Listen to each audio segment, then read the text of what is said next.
Hello बच्चों, स्वागत है आप सबका हमारे इस नए लेक्चर में कोऑर्डिनेट ज्योमेट्री के। और बच्चों, आपको याद होगा कि लास्ट लेक्चर में हमने सर्कल्स में बेटा ऑर्थोगोनल इंटरसेक्शन क्या होता है ये मैंने आपको बताया था, और मैंने आपको रेडिकल सेंटर का भी कंसेप्ट समझाया था।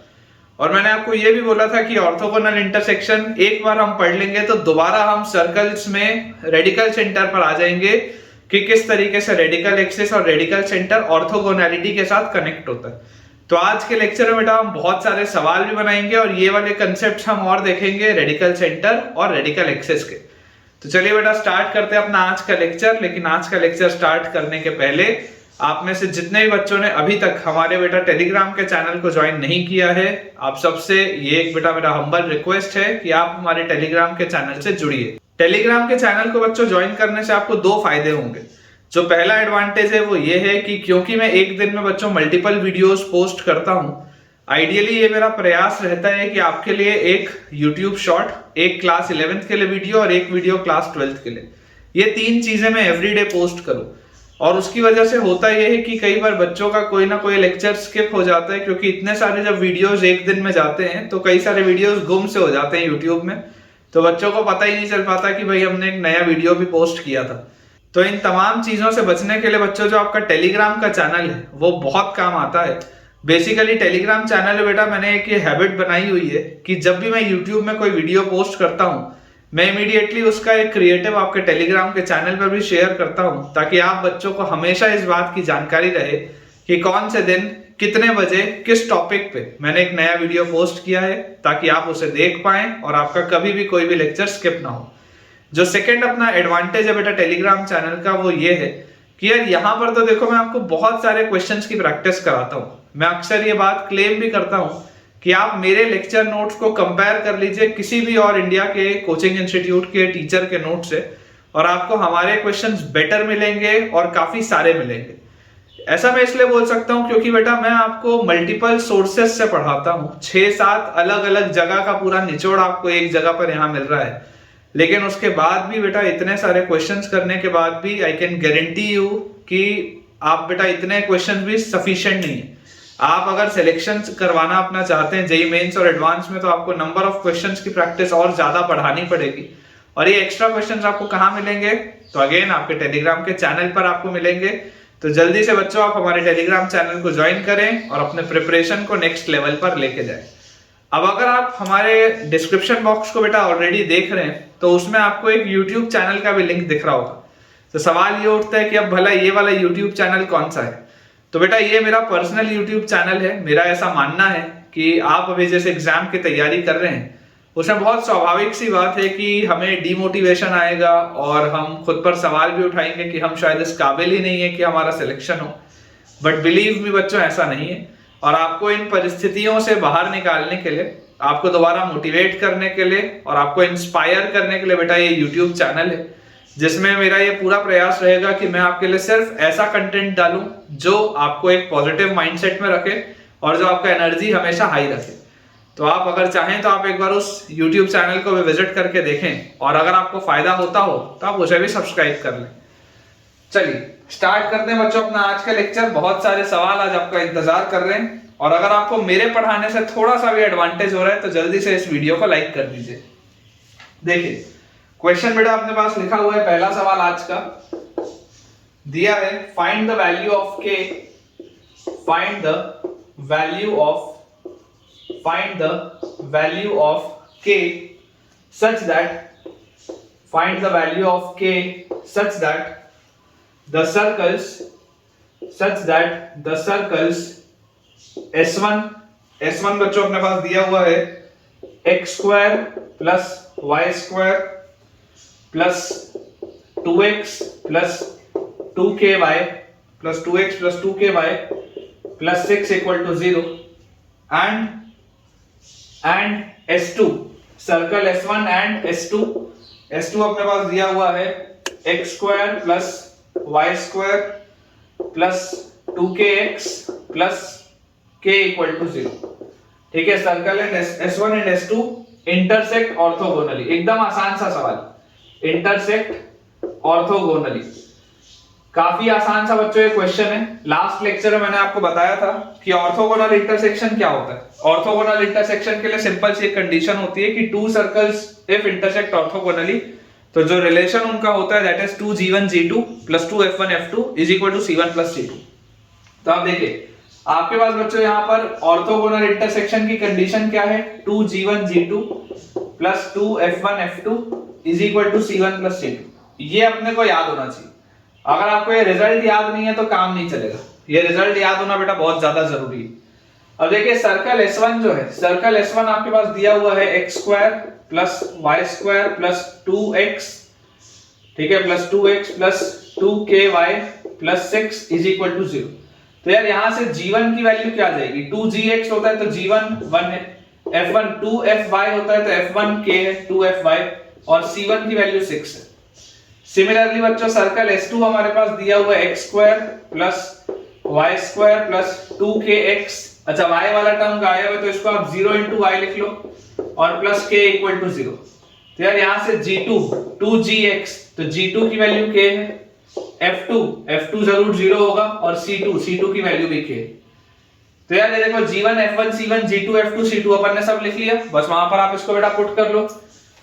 तो यहां से आपके पास आ जाएगा 2 into g1 is 1 into g2 is k plus 2 into f1 is k into f2 is 0 is equal to c1 is 6 plus c2 is k। तो यहां से अपने पास बच्चों आ जाता है 2k is equal to 6 plus k, और k की value बच्चों आ जाएगी 6। एकदम आसान सा सवाल था, ठीक है ना, काफी इजी क्वेश्चन है बेटा, ये आंसर अपना बिल्कुल सही है। और इसमें सिर्फ ये है कि आपको ये फॉर्मूले का एप्लीकेशन है, अगर आपको फॉर्मूला याद है तो डायरेक्टली आप इस सवाल को बना सकते हैं। अगला है बेटा बहुत सिंपल सा सवाल है, लिखा है अपने पास show that the circles x square plus y square minus 6x x square plus y square minus 6x minus 8y plus 24 equal to 0 and x square plus y square minus 8x minus 6y minus 8x minus 6y plus 24 equal to 0 intersect orthogonally। अपने पास बच्चों ये बोला जा रहा है कि show करो कि ये ऑर्थोगोनल इंटरसेक्शन होगा। तो ऑर्थोगोनल इंटरसेक्शन के लिए अपने को करना क्या होता है, ऑर्थोगोनल इंटरसेक्शन के लिए बहुत सिंपल सी बात है कि वो जो रिजल्ट है उसको आपको वेरीफाई करना है कि अगर 2g1 g2 plus 2f1 f2 की वैल्यू c1 प्लस c2 के बराबर आ गई तो मेरा रिजल्ट वेरीफाई हो जाएगा। तो यार यहां से देखो आपके पास सर्कल S1 के, सर्कल S1 आपके पास दिया है x square plus y square minus 6x minus 8y plus 24 equal to 0। तो यार यहाँ पर g1 2gx होता है तो g1 माइनस 3, 2fy होता है 2fy तो f1 की वैल्यू माइनस 4 और c1 की वैल्यू 24।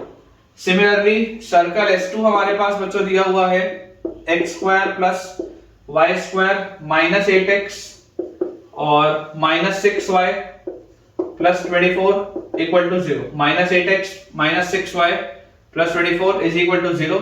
तो यार यहां से आप देखिए 2gx होता है तो g2 की वैल्यू आ जाएगी माइनस 4, फिर 2fy होता है तो f2 की वैल्यू आ जाएगी माइनस 3 और c2 की वैल्यू आ जाएगी अगेन 24।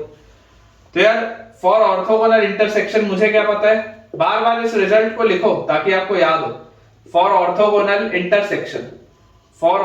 इंटरसेक्शन बच्चों रिजल्ट क्या होता है, रिजल्ट होता है 2g1 g2 plus 2f1 f2 is equal to c1 plus c2। तो आप वेरीफाई कर लो, 2 into g1 is minus 3, g2 is minus 4 plus 2 into f1 is minus 4, f2 is minus 3 is equal to c1 is 24, c2 is 24। Verify अगर करेंगे 4 into 3 12 minus minus balance 12 into 2 24 plus 4 into 3 12 24। Clearly आप देख लो same result आ रहा है, इसका मतलब orthogonal intersection होगा। बहुत आसान से सवाल है। अगर आपको बेटा रिजल्ट्स समझ में आते हैं, अगर आपको कंसेप्ट समझ में आता है तो क्वेश्चंस बहुत आसान होते हैं। ठीक है, तो देखो ये जो बेटा दो अपने क्वेश्चन थे ये बेसिकली सिर्फ आपको फॉर्मूला रिवाइज कराने के लिए थे। अब हम थोड़ा सा आगे बढ़ते हैं और इस फॉर्मूले का एप्लीकेशन देखते हैं कि आगे के सवालों में किस तरीके से हमें इसे अप्लाई करना है। अगला बच्चों अपने पास देखिए, इसमें क्वेश्चन लिखा है find the equation of circle, find the equation of circle, find the equation of circle which passes through the point, find the equation of the circle which passes through the point of intersection,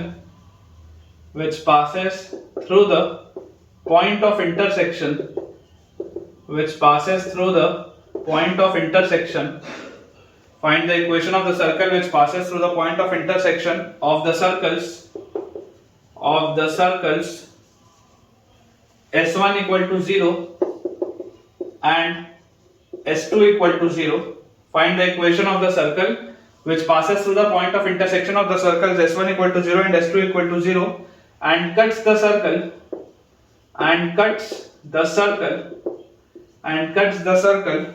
S3 equal to 0 orthogonally, and cuts the circle S3 equal to 0 orthogonally. इसमें बच्चों अपने पास circle S1 दिया हुआ है, circle S1 is x square plus y square equal to 16, circle S2 हमारे पास दिया हुआ है x माइनस 2 का square plus y square is equal to 16 and circle S3 बच्चों अपने को दिया हुआ है x माइनस 2 का स्क्वायर प्लस y माइनस 2 का स्क्वायर इज इक्वल टू 16। ठीक है, बोला जा रहा है find the equation of the circle which passes through the point of intersection of these two circles and cuts the circle this orthogonally. तो सबसे पहले तो बच्चों आप देखिए, आप इसको किस तरीके से लिखेंगे। Circle S1 will be x square plus y square minus 16 equal to 0।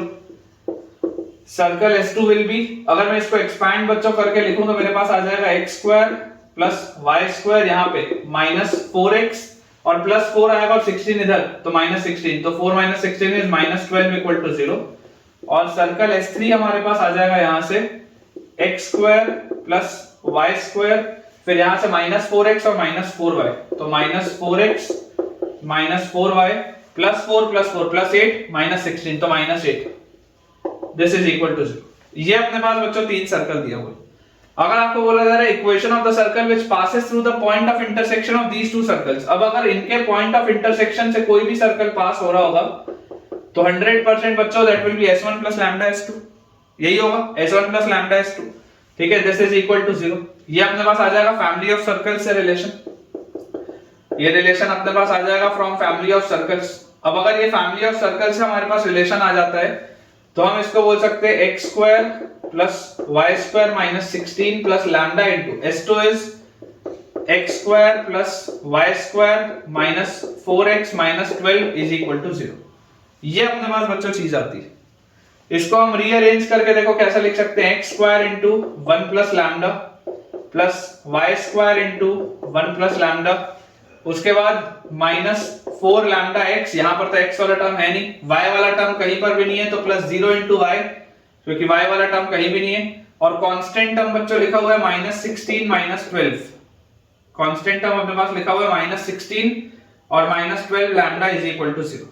ये अपने पास सर्कल है, और इसमें भी अगर मैं इसको 1 प्लस लैम्डा से डिवाइड कर दूं तो this will be x square plus y square और minus 4 lambda x upon 1 plus lambda और प्लस 0 इंटू वाई, क्योंकि इससे डिवाइड भी कर दोगे 1 प्लस लैम्डा से तो यही रहेगा 0 इंटू वाई, और उसके बाद माइनस 16, माइनस अगर मैं कॉमन ले लूं तो minus of 16 plus 12 lambda upon 1 plus lambda, this is equal to 0।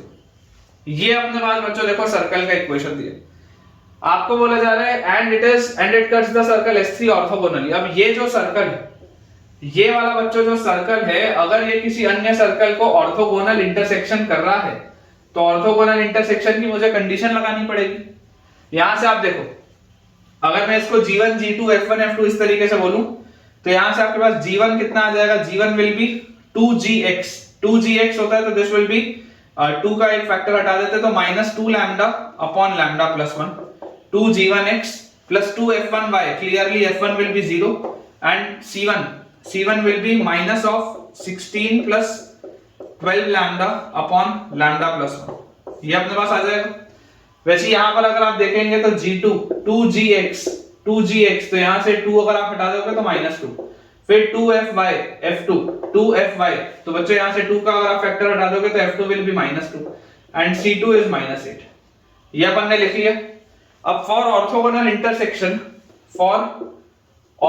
Intersection basically अपने को यहां से देखो लैम्डा मिल जाएगा, ये जो कंडीशन दी है ऑर्थोगोनल वाली, इससे लैम्डा निकलेगा। तो फॉर ऑर्थोगोनल इंटरसेक्शन मेरे पास देखो क्या आ जाएगा, ऑर्थोगोनल इंटरसेक्शन के लिए बच्चों मेरे पास आ जाएगा 2g1g2 plus 2f1f2 is equal to c1 plus c2, यही आएगी अपने पास कंडीशन। तो यार यहां से 2 into g1 is -2 lambda upon lambda plus 1 into g2 is -2 plus 2 into f1 बच्चों अपने पास 0 है, तो आगे f2 चलो लिख लो, बाकी हो तो पूरा 0 ही जाएगा, is equal to c1 plus c2। c1 is minus times of 16 plus 12 lambda upon lambda plus 1, और c2 बच्चों अपने पास आ रहा है -8, ये अपने पास है रिजल्ट। तो यार यहां से मुझे जो चीज बच्चों समझ में आती है वो ये है कि ये माइनस और माइनस तो बैलेंस हो जाएगा, तो 2 into 2 4 into 2 8, तो this is 8 lambda upon lambda plus 1, ठीक है क्या, this is 8 lambda upon lambda plus 1, ये पूरा खत्म हो गया, दिस इज इक्वल टू, यहां से बेटा आप ध्यान से देखिए लैम्डा प्लस 1 उधर भी जाएगा, तो न्यूमरेटर में मेरे पास क्या आ जाएगा -16 और -12 लैम्डा, और ये उधर जाएगा तो -8 लैम्डा, और ये -1 उधर, ये +1 उधर जाएगा तो -8, ठीक है, ये अपने पास आ जाएगा, ये लैम्डा प्लस 1 इससे मल्टीप्लाई होगा एलसीएम लेने के लिए, और डिनोमिनेटर में अपने पास आ जाएगा लैम्डा प्लस 1। मुझे बहुत आराम से दिख रहा है कि ये लैम्डा प्लस 1 तो आप काट सकते हो इजीली, आप बच्चों लैम्डा प्लस 1 तो कट कर दोगे। अब अगर आप लैम्डा प्लस 1 को बेटा कैंसिल आउट करते हो तो यार यहां से आपके पास देखो क्या आ जाएगा, बेसिकली यहां से देखो आपको एक रिजल्ट मिलेगा, लैम्डा की वैल्यू -1। क्या लैम्डा की वैल्यू -1 हो सकती है क्या? देखो अगर लैम्डा की वैल्यू -1 होगी तो रेडिकल एक्सिस मिल जाएगा। आपको पता है कि ऐसे वाले केस में जो टाइप 1 होता है फैमिली ऑफ सर्कल, उसमें लैम्डा की वैल्यू कभी -1 नहीं हो सकती, इसलिए आपने इसको कट कर दिया। तो यहां से बेटा मेरे पास आ जाता है ये -8 लैम्डा और -12 लैम्डा, दिस इज -20 लैम्डा, उधर जाएगा तो +20, तो 8 और 20 is 28 lambda is equal to, यहां पर अपने पास लिखा है -16 और -8, -16 एंड -8 इज -24। तो यार यहां से मेरे पास बेटा लैम्डा की वैल्यू क्या आ जाती है, -24 बाय 28 इज -4 से अगर आप डिवाइड करोगे तो 7 बाय -4 से अगर आप इसको डिवाइड करेंगे तो -6/7, ये आपके पास लैम्डा की वैल्यू आएगी। और जैसे ही बच्चों लैम्डा की वैल्यू हमारे पास आ गई, ऑटोमेटिकली आप जैसे ही इसमें इसको पुट करेंगे आपके पास आपका फाइनल आंसर निकल के आ जाएगा। तो यहां से बेटा देखो आपको आ जाएगा आंसर फाइनली x² + y²। अब -6/7 अगर आप यहां पर रखोगे तो -6 और -4 दिस इज 24, ठीक है, तो प्लस अपने पास आ जाएगा 24/7, ठीक है, इनटू x अपॉन 1 - 6/7, 1 - 6/7 बच्चों अपने पास आ जाएगा, यहां पर रखोगे तो 1/7, तो ये 7 से ये 7 तो गया, फिर 0 × y तो खत्म हो गया, और वैसे ही उसके बाद आगे तो माइनस अपने पास लिखा हुआ है 16 + 12 × -6/7, तो ये अपने पास आ जाएगा 12 6 -72/7, ठीक है क्या, -72/7 अपॉन नीचे अपने पास लिखा हुआ है 1 - 6/7 इज 1/7। तो यार यहां से अपने पास देखो क्या आ जाता है बेटा, 7 × 16, तो 10 × 7 इज 70, और 6 × 7 इज 42, तो 70 और 42 इज 112, 112 में से 72 बेटा जाएगा तो 40, ठीक है, तो अपने पास ये 7 और ये 7 कटेगा, ये 7 इससे मल्टीप्लाई होगा, 40 आएगा। फाइनल आंसर मुझे बेटा जो दिख रहा है इसका that is x² + y² + 24x और -40 इज इक्वल टू 0, ये इसका आंसर आ जाएगा यार, ये इसका आंसर आना चाहिए बेटा। ये एक ऐसा सर्कल है जो इन दोनों के इंटरसेक्शन से ही पास हो रहा है, और ये तीसरे सर्कल के ऑर्थोगोनल भी होगा, ठीक है। तो आप जैसे ही इसको बेटा सॉल्व करेंगे अपना फाइनल आंसर आ जाएगा x² + y² + 24x -40 is equal to 0, क्योंकि देखो y वाला टर्म तो था ही नहीं, तो अगर यहाँ पर y वाला टर्म नहीं था तो इसमें भी नहीं आएगा फाइनल आंसर में y वाला टर्म। तो चलिए, मुझे लगता है बेटा आपको ये समझ में आ गया होगा और ये कंसेप्ट भी आपको क्लियर होगा। अगला बेटा अपने पास इसमें देखिए क्वेश्चन लिखा है, find the equation find the equation of the circle orthogonal to the two circles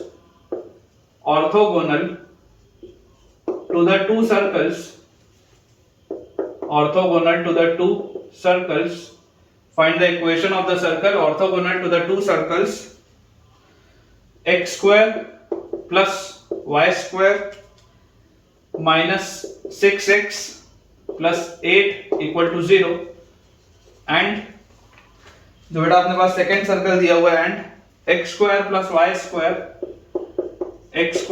y square minus 2x और minus 2y minus 7 equal to 0 and passes through the origin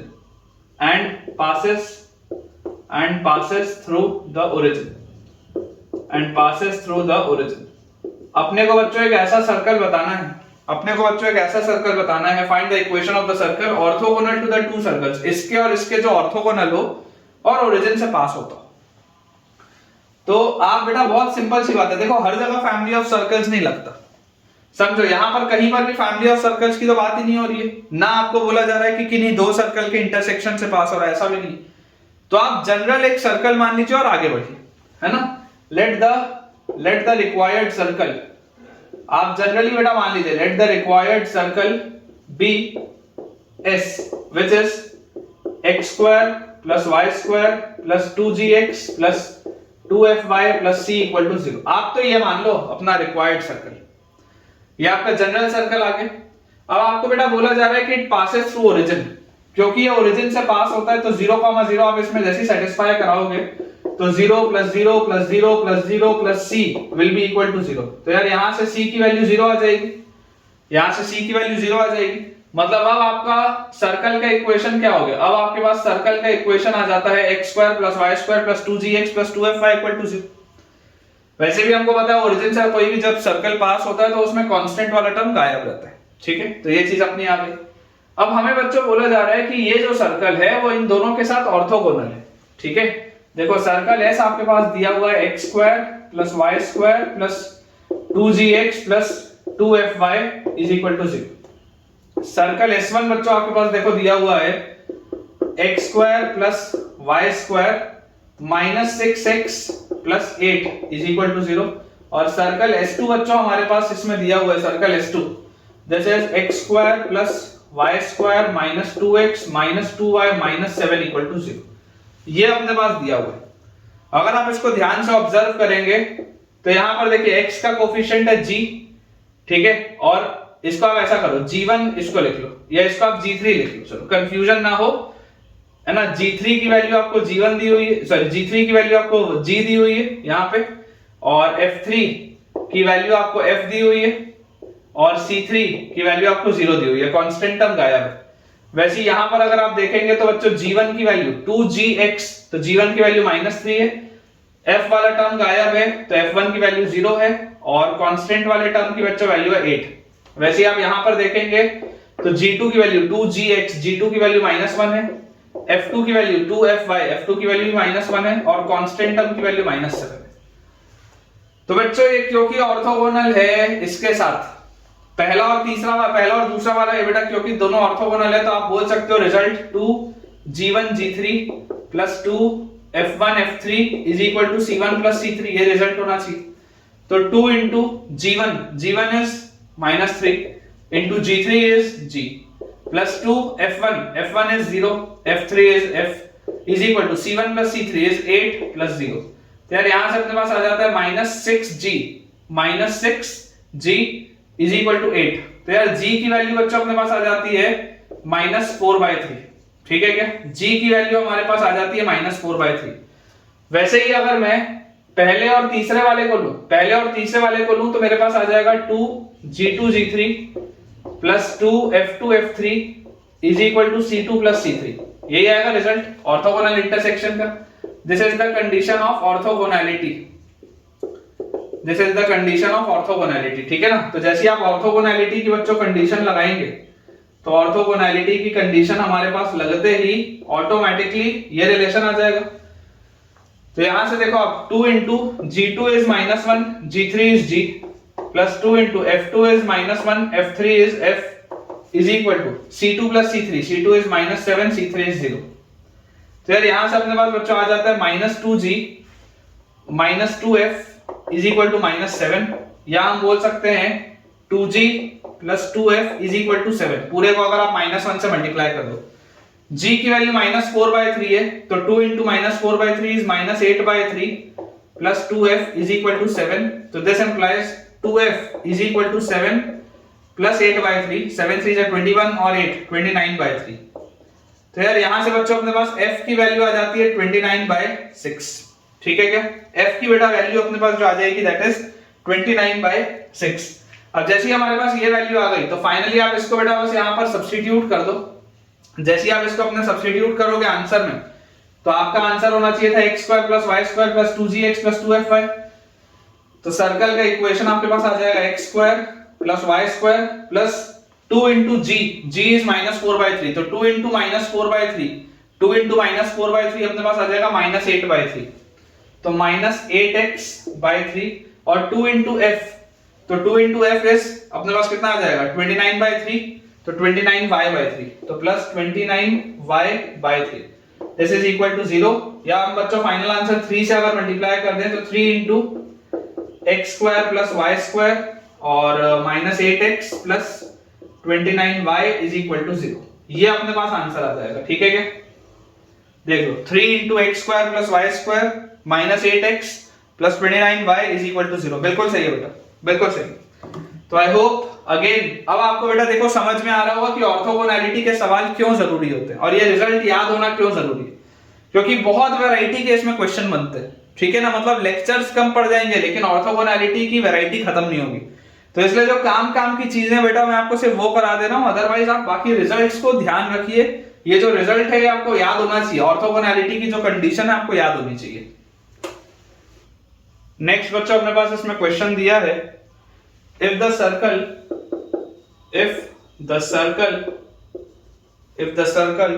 passes through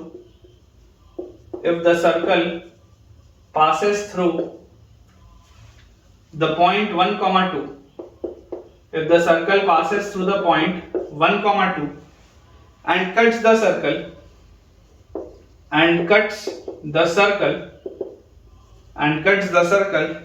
x² + y² equal to 4 and cuts the circle x² + y² equal to 4 orthogonally, then find the locus of its center.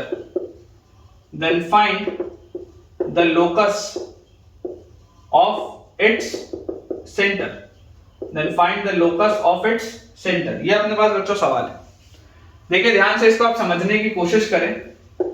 Again मैं आपको बोल रहा हूं कि अगर जब भी कुछ भी आपको ना समझ में आता हो आप तो जनरल अपना सर्कल मानिए और आगे बढ़िए।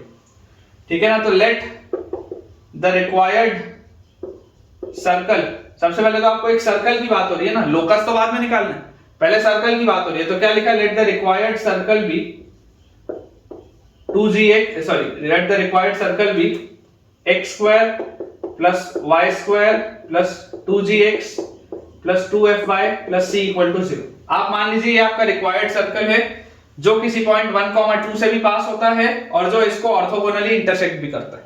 आपको इसके सेंटर का अगर लोकस बताना है तो इस सर्कल में सेंटर क्या है? इस सर्कल में सेंटर है -g, -f, मतलब -g की वैल्यू h होगी और -f की वैल्यू k होगी। ये अपन आखिरी स्टेप में करेंगे। आपको इसके सेंटर का लोकस बताना है। आपने ये सर्कल माना, सेंटर -g, -f है, तो -g को h और -f को k, अपन ये मान के आगे बढ़ते हैं।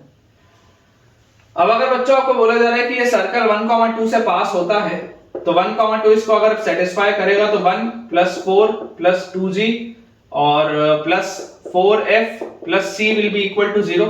तो यार यहां से अपने पास बच्चों आ जाएगा 2g + 4f + c, 2g + 4f + c और +5 विल बी इक्वल टू 0। ये आपके पास एक रिलेशन आ जाता है। ठीक है? ये आपके पास बच्चों एक रिलेशन आ जाता है। और अब आपको ये बोला जा रहा है कि ये वाला जो सर्कल है वो इसको ऑर्थोगोनली इंटरसेक्ट भी कर रहा है। ये वाला जो सर्कल है इसको ऑर्थोगोनली इंटरसेक्ट भी कर रहा है। तो यार यहां से आप देखिए ऑर्थोगोनल इंटरसेक्शन में आपके पास एक सर्कल दिया हुआ है x² plus y square plus 0 into x plus 0 into y और -4 इक्वल टू 0। ये आपके पास एक सर्कल दिया हुआ है, ठीक है। तो अगर मैं ऑर्थोगोनैलिटी की कंडीशन लगाऊं, ऑर्थोगोनैलिटी की बच्चों अगर मैं कंडीशन लगाऊं तो मेरे पास आ जाएगा 2g1 g2, तो 2 into g1 into g2 is 0 plus 2 into f1 into f2, तो f1 is f into f2 is again 0 is equal to c1 plus c2, तो c minus 4 is equal to c1 c और c2 is minus 4। ये तो यार ये खत्म हो गया, ये खत्म हो गया, तो यार यहां से तो c की वैल्यू 4 आ गई। अगर c की वैल्यू बच्चों 4 आ गई, इसको आप उठा के इसमें रख दोगे तो यहां से बेटा अपने पास आ जाएगा 2g plus 4f, 2g plus 4f और c की वैल्यू 4 डालते ही plus 9 is equal to 0।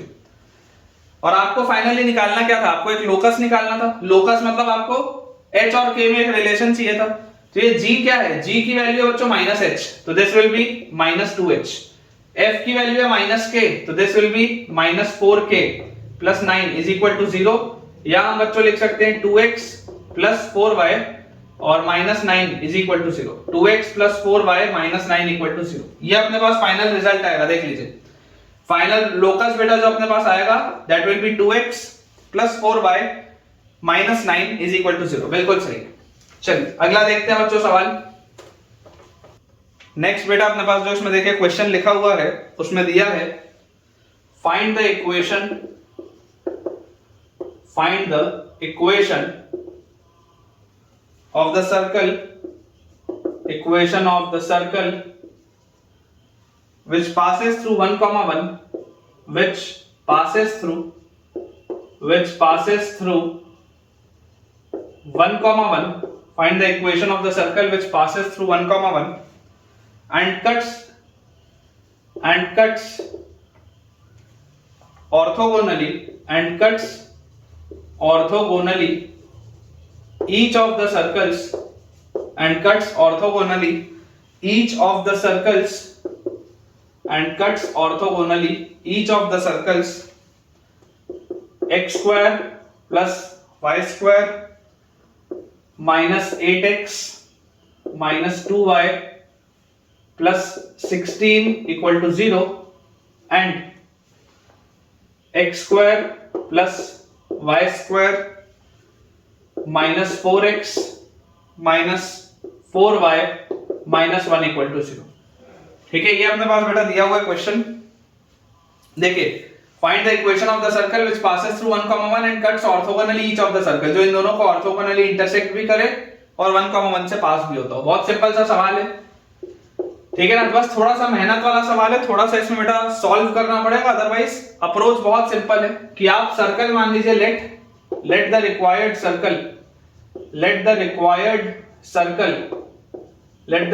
circle be x square plus y square plus 2gx plus 2fy plus c equal to 0। let the required circle be x square plus y square plus 2gx plus 2fy plus c equal to 0। अब अगर बच्चों मुझे बोला जा रहा है कि it passes through 1 1, तो 1 1 इसको सेटिस्फाई करेगा, तो 1 + 1 + 2g plus 2f plus c is equal to 0। तो यार यहां से अपने पास आ जाता है 2g plus 2f plus c plus 2 is equal to 0। ये अपने पास आ जाता है यहां से, ठीक है। अब जैसे बच्चों ये हमारे पास एक रिजल्ट आ गया, आपको बोला जा रहा है कि इनके साथ ऑर्थोगोनल इंटरसेक्शन भी, ठीक है। तो आप देखिए सर्कल S1 आपको क्या दिया हुआ है, सर्कल S1 आपको दिया हुआ है x square plus y square minus 8x minus 2y plus 16 equal to 0। अगर बेटा मैं बात करूं G1 की, तो G1 विल बी 2gx होता है तो G1 इज -4, F1 की तो 2Fy होता है तो F1 इज -1 और C1 इज 16। ये अपने पास दिया है। सर्कल S2 क्या है, सर्कल S2 बच्चों अपने पास दिया हुआ है x square plus y square minus 4x minus 4y minus 1 is equal to 0। तो यार यहां से देखो G2 क्या आ जाएगा 2gx, G2 इज -2, F2 आ जाएगा 2Fy, F2 is again -2 and C2 is -1, F2 is again -2 and C2 is -1। अब अगर बच्चों हम बात करते हैं ऑर्थोगोनल इंटरसेक्शन की, तो ऑर्थोगोनल इंटरसेक्शन हमको क्या समझाता है, ऑर्थोगोनल इंटरसेक्शन हमें ये बताता है कि अगर आप ये वाले सर्कल को, इसको ठीक से लिख लेते हैं, ऑर्थोगोनल इंटरसेक्शन बच्चों अगर हम चेक करें तो हमारे पास आ जाएगा कि अगर आप ये वाले सर्कल को ये वाले सर्कल को इसके साथ अगर आप ऑर्थोगोनली इंटरसेक्ट करें तो आपके पास रिजल्ट आएगा 2g(g1) plus 2f(f1) is equal to c plus c1। यही आएगा रिजल्ट। तो यार यहां से आप देख लो g1 की वैल्यू -4 है, तो 2g into -4 plus 2f into f1 की जगह -1 is equal to c plus c1। तो बच्चों c की वैल्यू तो c ही है और c1 इज +16। ये अपने पास आ गया एक रिजल्ट।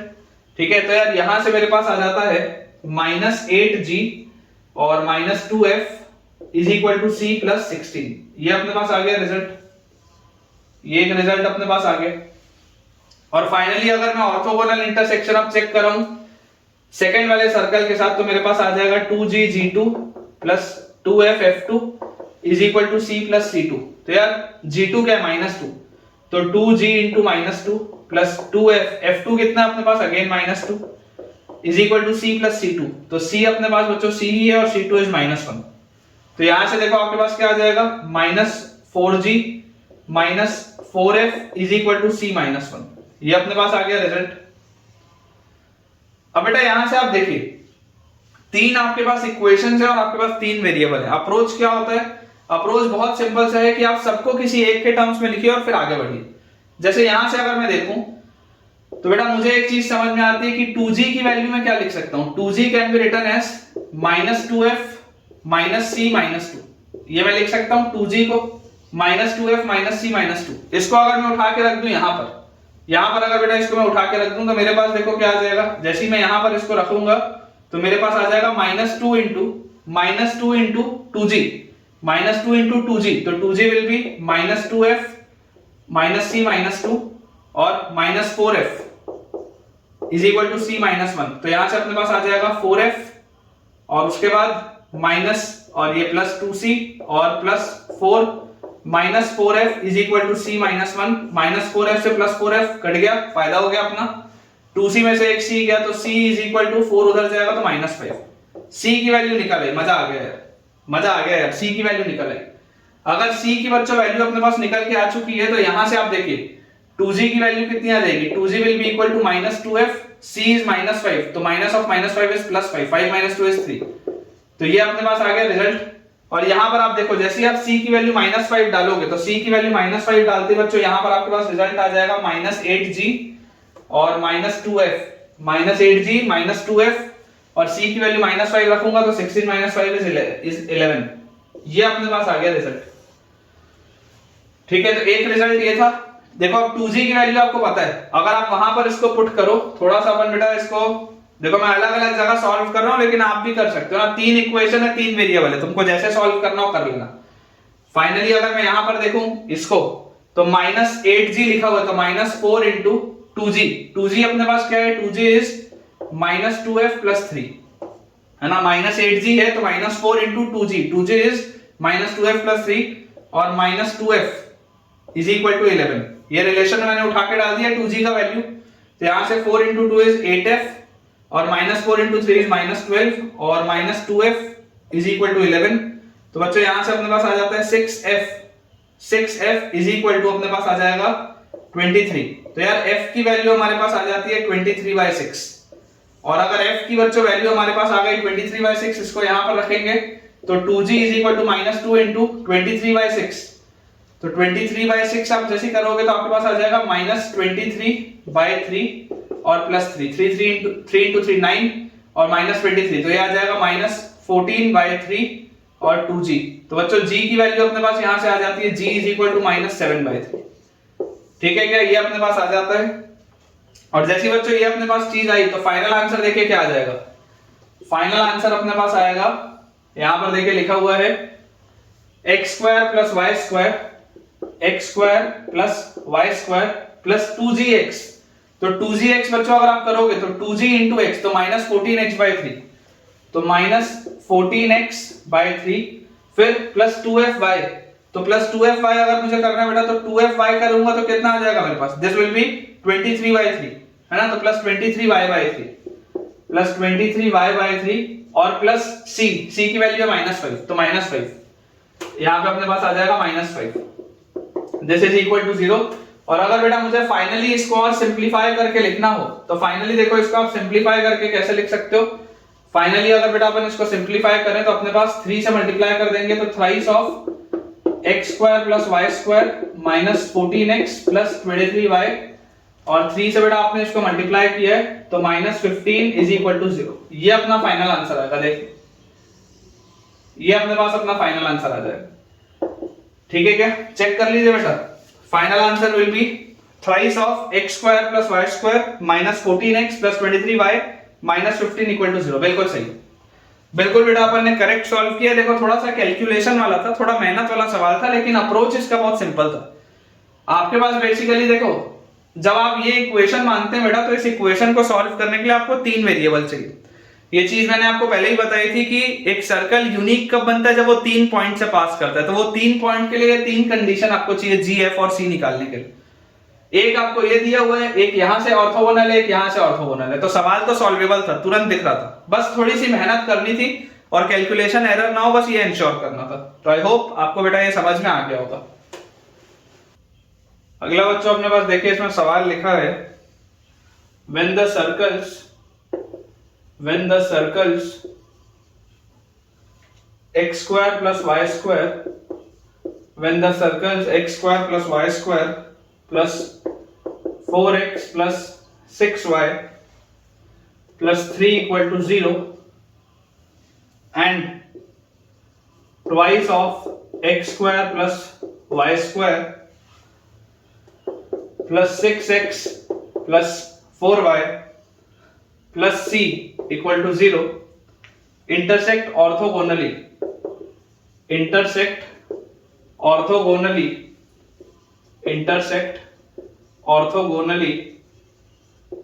find c। बहुत आसान सा सवाल, बहुत ही आसान सा सवाल है, फाइंड सी। देखिए आपको बेटा सिंपल ऑर्थोगोनल अगर इंटरसेक्शन बोला जा रहा है तो आप सर्कल S1 क्या लिखेंगे?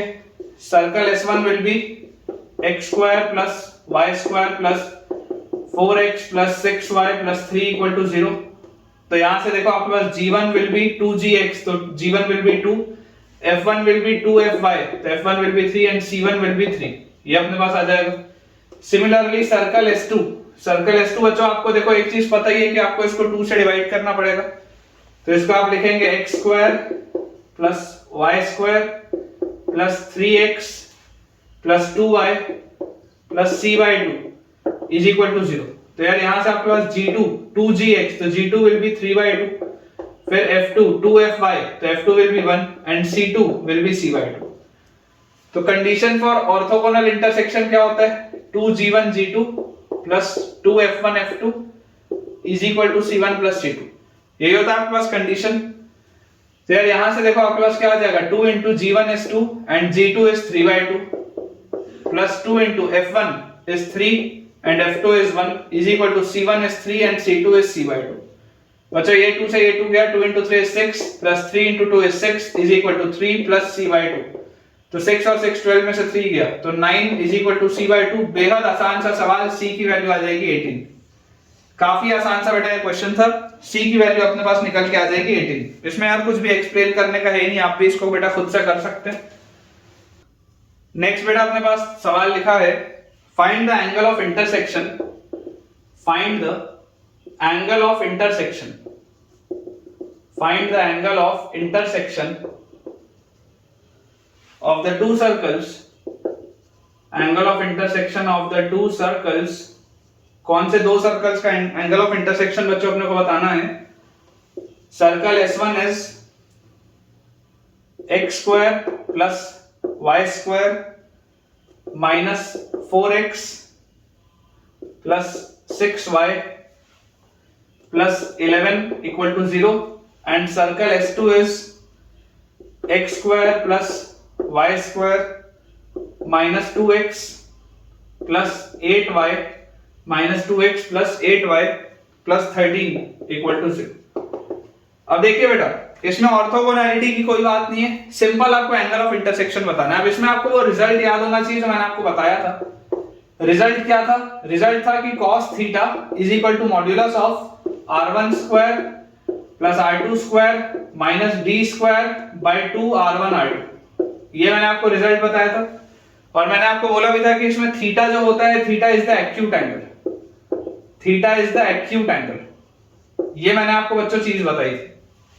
अब अगर आपको ये बेटा चीज याद है रिजल्ट, तो यहां से आप देखिए ओवरऑल जो पहला वाला आपके पास सर्कल S1 था, सर्कल S1 को अगर आप ध्यान से देखें तो आपके पास ये लिखा हुआ है x square plus y square, x square plus y square minus 4x plus 6y plus 11 equal to 0। ये आपके पास लिखा हुआ है सर्कल S1। इसमें बच्चों मुझे क्लियरली दिखाई दे रहा है कि इसका सेंटर क्या आएगा। सेंटर के अपने पास जो कोऑर्डिनेट्स आएंगे, centre will be minus half into coefficient of x, तो minus 4 into minus half is 2, comma minus half into coefficient of y, this will B minus 3। तो इसमें सेंटर के कोऑर्डिनेट्स आ गए 2, माइनस 3। इसका रेडियस क्या होगा, तो radius will be under root of g square मतलब 4 प्लस f स्क्वायर मतलब 9 और g square plus f square minus 3 मतलब माइनस 11। तो बेटा ये आपके पास आ जाएगा अंडर रूट ऑफ 2 इसका रेडियस। सिमिलरली अगर हम सर्कल S2 की बात करें, अगर बेटा हम बात करें सर्कल S2 की, तो सर्कल S2 हमको देखो दिया हुआ है x square plus y square minus 2x plus 8y plus 13 equal to 0।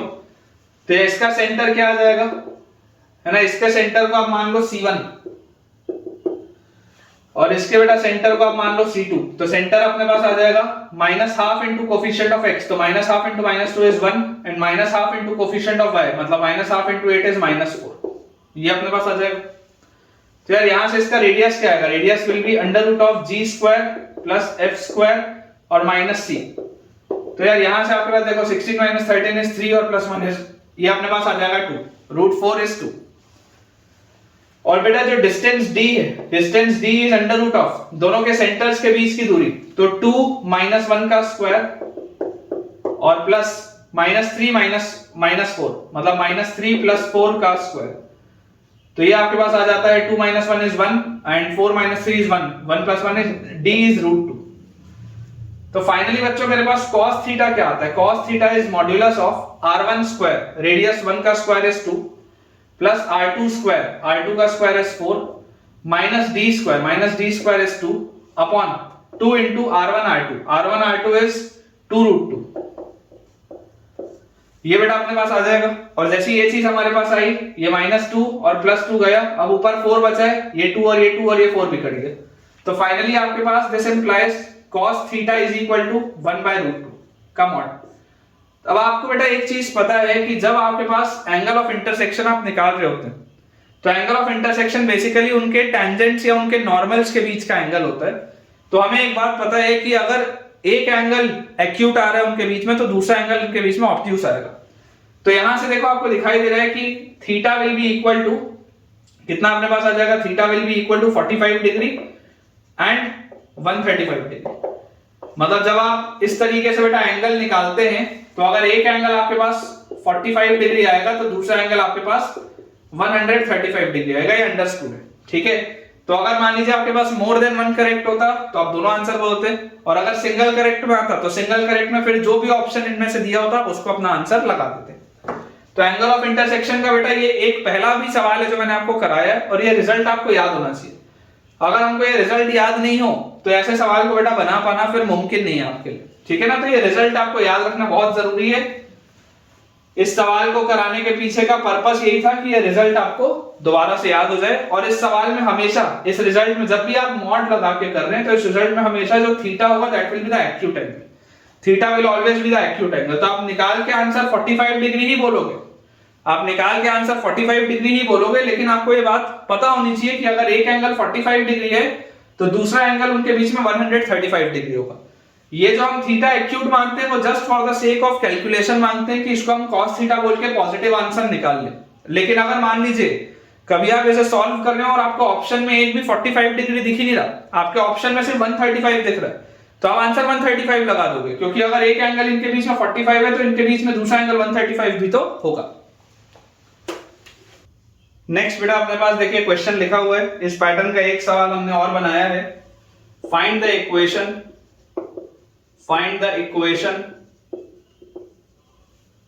of the circle, find the equation of the circle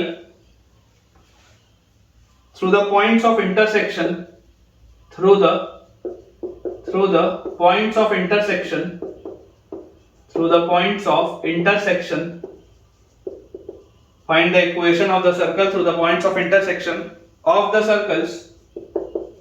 Points of intersections of the circles x square plus y square, x square plus y square minus 4x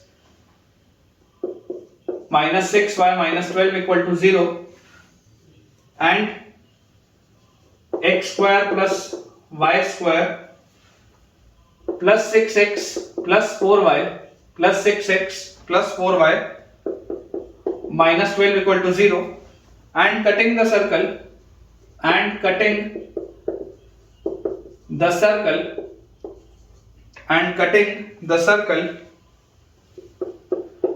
x square plus y square minus 2x minus 4 equal to 0 orthogonally.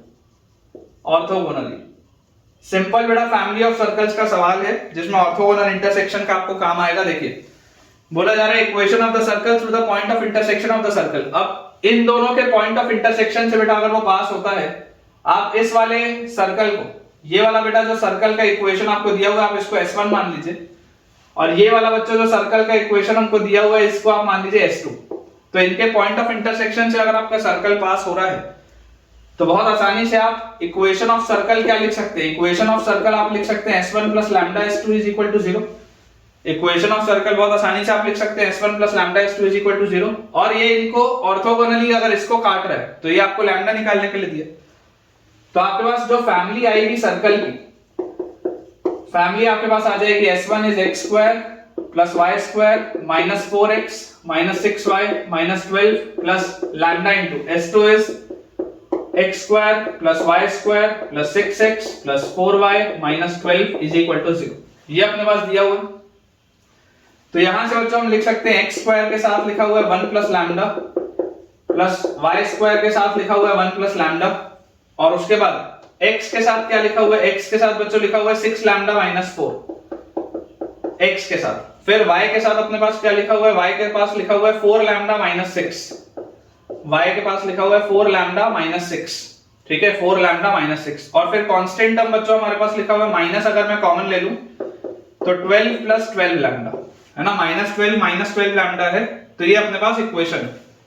और अगर हम इसको भी बेटा 1 plus lambda से divide कर दें तो हमारे पास आ जाएगा x square plus y square plus x into 6 lambda minus 4 upon lambda plus 1 और plus y into 4 lambda minus 6 upon lambda plus 1 और minus 12 into lambda plus 1 upon lambda plus 1 is equal to 0।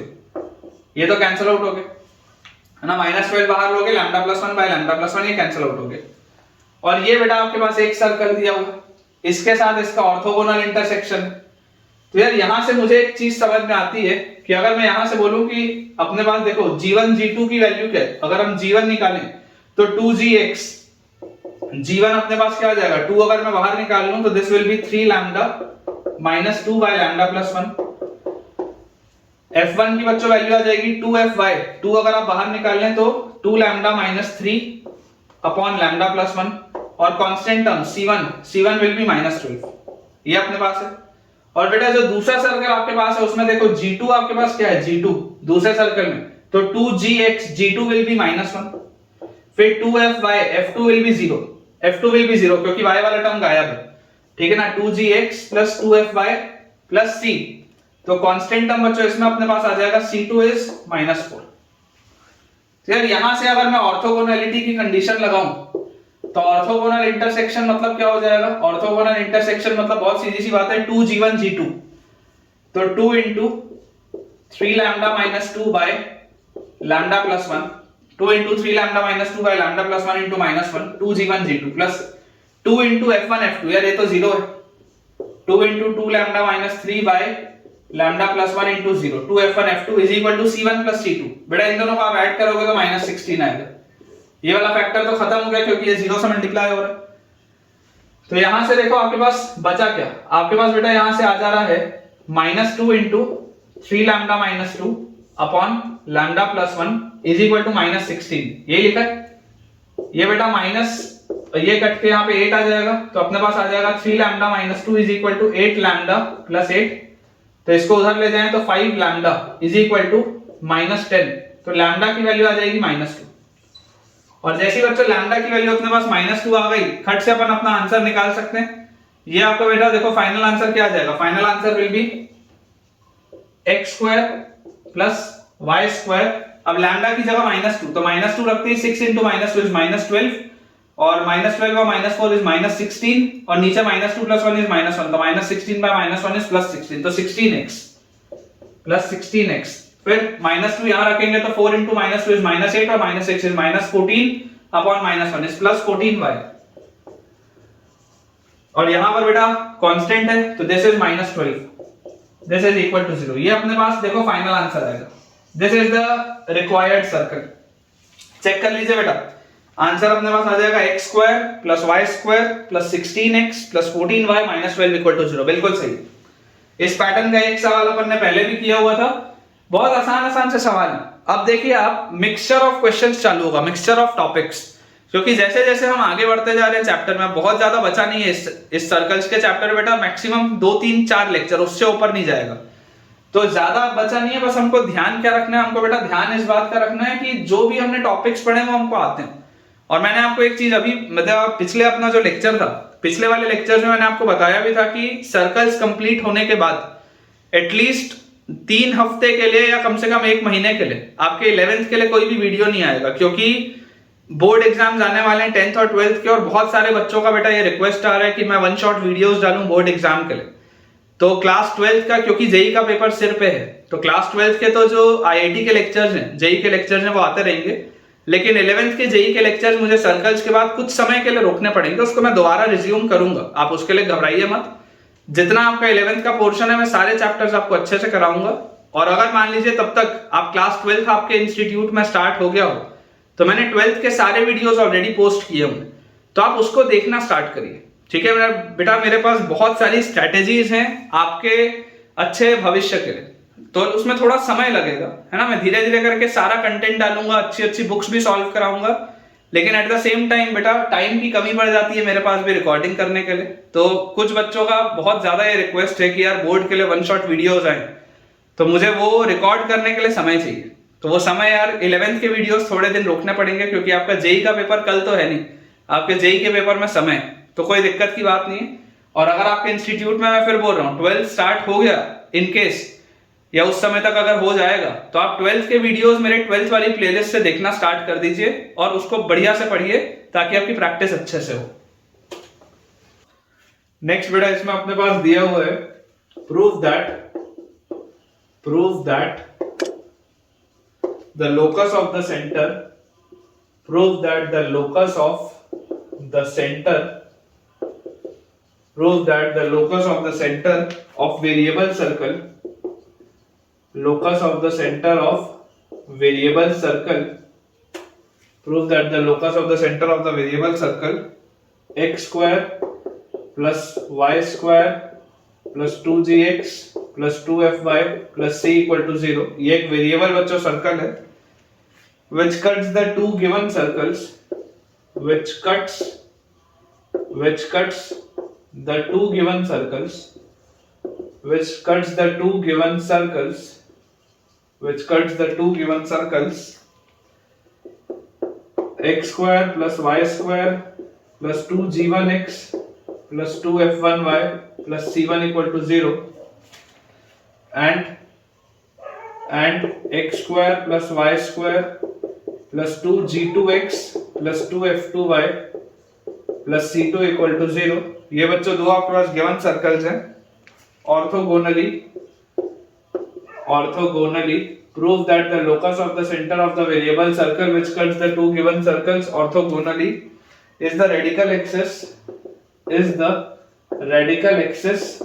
of the two given circles, is the radical axis of the two given circles।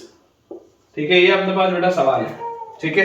अब इसको आपको as a result भी याद रखना है, इसमें direct मतलब क्वेश्चन बनता है ना। मैं आपको एज अ क्वेश्चन करा रहा हूं, लेकिन ये आपको एज अ थ्योरम या एज अ रिजल्ट याद रखना है कि ये होता है। क्या बोला जा रहा है, बोला आपको ये जा रहा है कि इमेजिन आप ऐसा करिए कि अगर मान लीजिए आपके पास एक वेरिएबल सर्कल है जो किन्हीं दो सर्कल्स को ऑर्थोगोनली कट कर रहा है। मतलब आप इमेजिन करिए ये आपका सर्कल S1 है, ये आपका सर्कल S2 है and this is your circle, ठीक है ना। ये जो है ये आपका बेटा सर्कल S है जो वेरिएबल सर्कल था, ये आपका सर्कल S1 है, ठीक है, और ये बेटा आपका सर्कल S2 है। अगर हमें बोला जा रहा है कि एक सर्कल है जो S1 और S2 को ऑर्थोगोनली इंटरसेक्ट कर रहा है, then locus of the center of the variable circle is the radical axis of the two given circles। तो इसके सेंटर का जो लोकस होगा, इस सर्कल के बच्चों जो सेंटर का लोकस होगा that will be the radical axis of the two given circles। तो आप बेटा सबसे पहले देखिए आपके पास रेडिकल एक्सिस आएगी क्या, रेडिकल एक्सिस आनी क्या है आपके पास, अगर आप देखेंगे तो radical axis is S1 - S2 is equal to 0। तो अगर मैं यहां से S1 - S2 बच्चों करूंगा तो मेरे पास आ जाएगा twice of G1 - G2 into X plus twice of F1 - F2 into Y plus C1 - C2 is equal to 0। यही आएगा अपने पास रेडिकल एक्सिस। मतलब कि अगर मैं इसको पूरा सॉल्व करूं तो ये आंसर अगर आता है तो मेरा ये सवाल प्रूव हो जाएगा, करेक्ट। वेरिएबल सर्कल का बेटा देखो आपके पास इक्वेशन दिया हुआ है तो क्लियरली आप ये बात देख सकते हैं कि -G जो होगा, -G वो बेसिकली H के बराबर है और -K जो होगा, सॉरी -G बोल रहा हूं, -F जो होगा, -F will be equal to K। ये मुझे समझ में आता है कि ये वेरिएबल सर्कल का सेंटर होगा -G को -F और उसी का मुझे लोकस निकालना है, तो बेसिकली वही H, K भी अपने पास आएगा। अब अगर बेटा हम ये बोले कि लोकस ऑफ द सेंटर और ये इसको ऑर्थोगोनली कट कर रहा है, तो आप जरा समझिए कि अगर S और S1 में ऑर्थोगोनल इंटरसेक्शन है ना, अगर बेटा मैं ऑर्थोगोनैलिटी का क्लॉज लगाऊं तो ऑर्थोगोनल इंटरसेक्शन अगर मैं बोलूंगा S और S1 में बच्चों अगर मैं ऑर्थोगोनल इंटरसेक्शन बोलूंगा तो मेरे पास आ जाएगा 2G G1 plus 2F F1 is equal to C plus C1। यही आएगा 2G G1 plus 2F F1 plus C plus C1 is equal to 0। और अगर बेटा ये मैं ऑर्थोगोनल इंटरसेक्शन मान लो लगा लेता हूं S एंड S2 में, ये जो S और S1 में लगाया अगर मैं S और S2 में लगा लेता हूं तो मेरे पास आ जाएगा 2G G2 plus 2F F2 is equal to C plus C2। ये आ जाएगा मेरे पास ऑर्थोगोनल इंटरसेक्शन। अब इस बात को बेटा आप समझिए कि आपके पास ये एक बॉक्स है और ये आपके पास दूसरा बॉक्स है, और मैं आपको ये बोलता हूं कि अगर मैं इसको इक्वेशन 1 बोलूं, इसे इक्वेशन 2 बोलूं और सब्ट्रैक्ट कर दूं। मान लो अगर मैं आपको बोलता हूं कि इक्वेशन 1 में से आप इक्वेशन 2 को माइनस करो, तो बेटा जैसे ही आप इसको माइनस करेंगे तो देखिए आपके पास क्या आ जाएगा 2G G1 minus 2G G2, तो 2G into G1 minus G2 ये आपके पास आ गया। फिर 2F F1 minus 2F F2 तो minus plus 2F into F1 minus F2, ठीक है, और इज इक्वल टू इसमें से इसको सब्ट्रैक्ट करोगे तो C से C कट जाएगा तो C1 माइनस C2। ये अपने पास लिखा, देख लो ये आपके पास बेटा चीज आ रही है। अब आपको बेटा फाइनली देखो बोला क्या जा रहा है, आपको इसमें ये बोल दिया जा रहा है कि अगर ये मेरे पास इक्वेशन आते तो अब इसमें G की वैल्यू क्या है, G माइनस H है, मतलब this implies minus 2H into G1 minus G2। फिर F की वैल्यू माइनस K है तो minus 2K into F1 minus F2 is equal to C1 minus C2 होगा। या हम इसको बेटा ऐसा बोल सकते हैं कि 2x into G1 minus G2। अगर मान लो मैं पूरे को RHS में ले जाता तो ये h को आप x से रिप्लेस कर सकते हो, उधर जाएगा तो 2x into G1 minus G2 और plus 2y into F1 minus F2 और plus C1 minus C2 is equal to 0। पूरे को अगर हम RHS में ले जाते तो ये रिलेशन आ गया क्या, देखो 2 into G1 minus G2 into x plus 2 into F1 minus F2 into y plus C1 minus C2 equal to 0। देख लो दोनों सेम रिलेशन, यही तो आपको बेटा प्रूफ करना था। तो बेसिकली जो याद रखने का रिजल्ट क्या है बेटा, याद रखने का रिजल्ट ये है कि अगर मान लीजिए हमारे पास दो सर्कल है, ठीक है, मैं अभी आपको नोट में भी लिखाऊंगा, पहले आप समझा देता हूं। मान लीजिए हमारे पास दो सर्कल है और कोई तीसरा सर्कल इनको ऑर्थोगोनली इंटरसेक्ट कर रहा है दोनों को, तो बेटा जो तीसरे सर्कल के सेंटर का लोकस होगा ना, तीसरे सर्कल के सेंटर का लोकस इनका रेडिकल एक्सिस आएगा। तीसरे सर्कल के सेंटर का जो लोकस होगा that will be the radical axis, है ना। ये जो सेंटर का लोकस आएगा that will be the radical axis of S1 and S2। बहुत इंपॉर्टेंट बच्चों ये रिजल्ट है और इसको अपने को एज अ रिजल्ट इसलिए याद रखना है क्योंकि इस पे डायरेक्ट क्वेश्चन बनते हैं, है ना। इस पे बेटा डायरेक्ट क्वेश्चन बनते हैं, तो मैं आपको नोट डाल के भी इसको लिखवा देता हूं। आप नोट डाल के इसको लिख लीजिए कि if a circle S equal to 0, if a circle S equal to 0 intersect the two circles orthogonally, intersects the two circles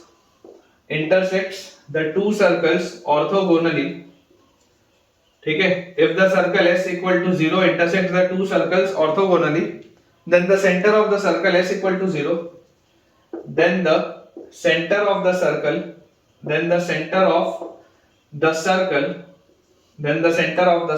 S equal to 0 will lie on the radical axis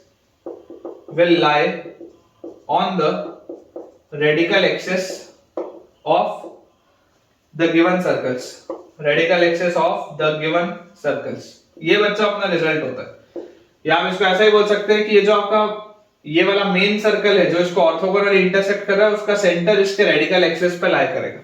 एक ही बात है, या इसके सेंटर का locus इसका radical axis होगा, बात एक ही. ठीक है, तो ये वाली बच्चों अपने को प्रोफाइल ध्यान रखनी है, इस पे डायरेक्ट सवाल बन जाते हैं कई बार.